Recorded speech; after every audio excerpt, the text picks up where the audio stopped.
Vous allez voir qu'ici, il y a des fermes de cocagne et c'est la découverte de Nathalie Simon. C'est toi, Nat, qui a découvert cette ferme de cocagne, comme c'est joli. C'est un lieu que je trouve vraiment intéressant. Elle a été créée en 1994 du côté de Perrin, regardez, juste à côté d'ici. C'est une ferme qui est pionnière dans le domaine de l'insertion autour du maraîchage. Donc évidemment, c'est une AMAP, mais bien plus, c'est un lieu d'échange, de partage. On plante, on récolte et bien entendu, on partage tous ensemble, regardez. Le travail de la terre à la ferme de cocagne, c'est avant tout un moyen d'épanouissement physique et personnel. Ici, les récoltes sont ouvertes aux débutants. Les jardins accueillent les enfants et on partage les terres avec les retraités du coin. Une ferme collective où tout est bio et réalisé de manière à comprendre le fonctionnement de la nature, les mains dans la terre. Le fait de travailler dehors, le fait de gratter la terre, le fait de mener un travail du début à la fin, eh ben je pense que ça, c'est valorisant. Ouais. En cette saison, on s'active pour la récolte. Au total, ce sont 8 hectares de terre et 3500 mètres carrés de serre qui sont exploités selon les techniques d'une agriculture, sans engrais ni pesticides. Oriane, elle, s'est reconvertie il y a 1 an comme maraîchère. C'est grâce au savoir qu'on lui a transmis ici qu'elle sait désormais cultiver les légumes. Le désherbage des betteraves, c'est avec les mains qu'elle le réalise. Agriculture biologique oblige. Mais la récompense est au bout. Au final, on se rend compte qu'on n'a pas besoin de tous ces produits pour pouvoir avoir des légumes jolis et beaux. Regardez, c'est les betteraves qu'on a sorties. Et tout ça, c'est sans engrais chimiques. Et puis voilà.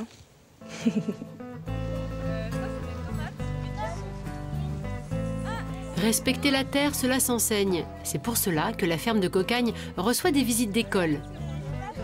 Cet après-midi, c'est une dizaine de petits jardiniers qui viennent découvrir à quoi servent les insectes dans le jardin en pleine nature.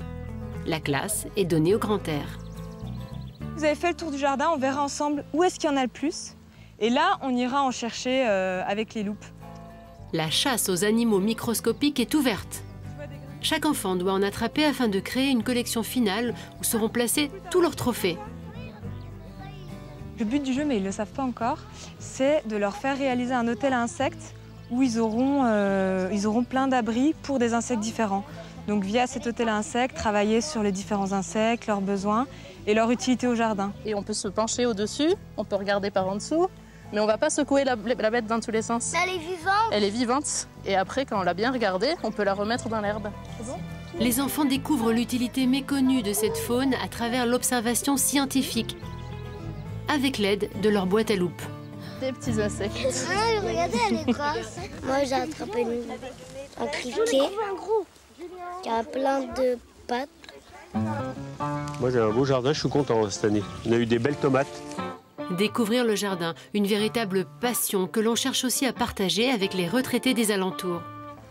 Les Schmitt habitent à 10 minutes de la ferme de cocagne. Alors, à la retraite, il leur a poussé l'envie de cultiver ce lopin de terre en échange d'une petite contrepartie. Un bon moyen de faire un peu d'exercice, voire même de voyager. Ça nous fait une sortie. Nos vacances, on les passe au jardin. On n'a pas les moyens d'aller au bord de la mer. On les passe au jardin, puis ça nous va.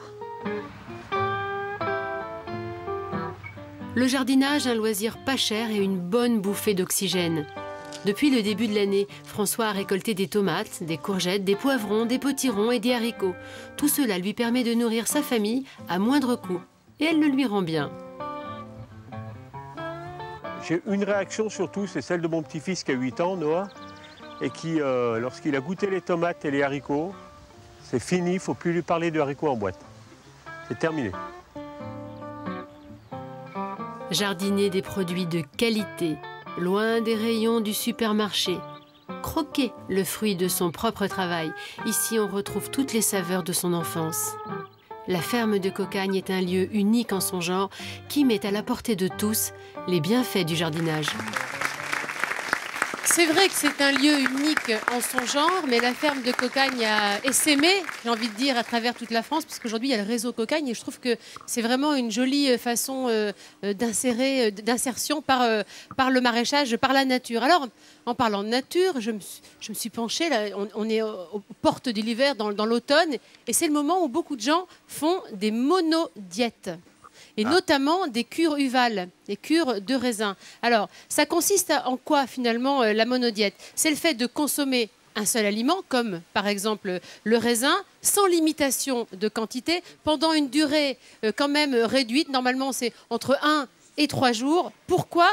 Parce que comme l'organisme reçoit un seul aliment, il est en quelque sorte mis au repos. Et l'idée, c'est de nettoyer d'une façon assez rapide le système digestif, et c'est beaucoup plus doux qu'un jeûne total. Alors, mais on le fait uniquement avec du raisin ou il y a non, d'autres... on peut faire des cures de plein de choses, enfin surtout pas de mousse au chocolat. La saucisse sèche pour Vincent.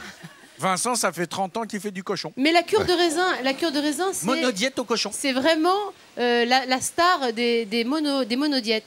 Alors, moi, je ne suis pas une grande fan de la monodiète. Pourquoi? Parce que on consomme un seul aliment, donc du coup, on est fortement carencé. Toi, tu as déjà pratiqué la cure uvale? J'ai déjà appliqué ça. Il y a un grand avantage, c'est que la monotonie de ce que tu manges t'oblige à manger moins. Bah ouais. Parce que comme il n'y a aucune diversité, du coup, tu t'ennuies. Et donc moins de calories oui, au tout résultat. À fait. Mais en revanche, ton corps, il a quand même besoin finalement d'une petite quantité de chaque chose pour pouvoir être en harmonie. Moi, je suis vraiment pour le côté un peu sage, ne pas se lancer dans les excès. Regardez Vincent, la ligne merveilleuse qu'il a retrouvée. Voilà, le cochon. Je militerais plutôt que la monodiète pour une monodiète, j'allais dire, alternée, c'est-à-dire une monodiète par repas, finalement, faite... Ah oui, d'accord, d'accord. Même pas par jour, moi je dirais par repas. Toi, je sais que toi, tu aimes, par exemple, jeûner un soir, mais ça te réussit. Mais je ne suis pas sûre que ce soit extraordinairement bien pour le corps. Néanmoins, si vous avez envie de vous lancer dans une monodiète ou un jeûne, je vous recommande d'aller consulter d'abord votre médecin pour savoir si vous avez toutes les qualités pour jeûner ou pour faire une monodiète, parce que voilà, on ne peut pas tous se jeter à corps perdu dans le raisin ou autre chose pendant 3 jours. On ne va pas se jeter à corps perdu dans le raisin pendant 3 jours, Nathalie Simon. Non. Mais aujourd'hui, on va peut-être se jeter dans le gâteau à corps perdu, parce qu'aujourd'hui, c'est l'anniversaire de Nathalie Simon. Bon anniversaire.